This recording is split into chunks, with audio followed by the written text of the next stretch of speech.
കുറച്ച് ദിവസങ്ങളായി social media അടക്കി വാഴുകയാണ് ഗിബ്ലി ട്രെൻഡ്. OpenAI ChatGPT 4 പുറത്തിറക്കിയ പുതിയ ഫീച്ചറാണ് ഈ ഇമേജ് ജനറേറ്റർ. ഇതുപയോഗിച്ച് ഉപയോക്താക്കൾക്ക് പുതിയ ചിത്രങ്ങൾ സൃഷ്ടിക്കാനും അവരുടെ ചിത്രങ്ങൾ ജാപ്പനീസ് ആനിമേഷൻ സ്റ്റൈലിലേക്ക് മാറ്റാനും കഴിയുന്നു. അതേസമയം ഈ ഫീച്ചർ പ്രശസ്തമായ സ്റ്റുഡിയോ ഗിബ്ലിക്ക് സമാനമായ ഒന്നാണ്. ഹയാവോ മിയാസാക്കി, ഇസായോ ടക്കഹാത്ത എന്നിവരുടെ നേതൃത്വത്തിൽ ആരംഭിച്ച ഈ ആനിമേഷൻ സ്റ്റുഡിയോ ആണ് Ghibli. Spirited away, my neighbour Totoro, Kiki's delivery service എന്നിങ്ങനെ നിരവധി അനേക അനിമേഷൻ ചിത്രങ്ങൾക്ക് പുറകിൽ ഗിബ്ലിയാണ്. മാത്രമല്ല, ഗിബ്ലി ചിത്രങ്ങൾ കൈകൊണ്ടുവച്ച് ആദ്യമായി ലോകത്തിന് കാണിച്ചു കൊടുത്ത വ്യക്തിയാണ് ഹയാവോ മിയാസാക്കി. ഇത് തന്നെയാണ് പ്രശ്നവും.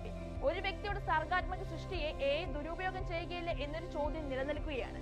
എന്നാൽ സ്റ്റുഡിയോ ഗിബ്ലി ഇമേജുകൾ പോലെ തോന്നിക്കുന്ന ചിത്രങ്ങൾ സൃഷ്ടിക്കുന്ന OpenAI സാങ്കേതികപരമായ നിയമങ്ങൾ ലംഘിക്കുന്നതായി തോന്നില്ലെന്നാണ് വിദഗ്ധർ പറയുന്നത്.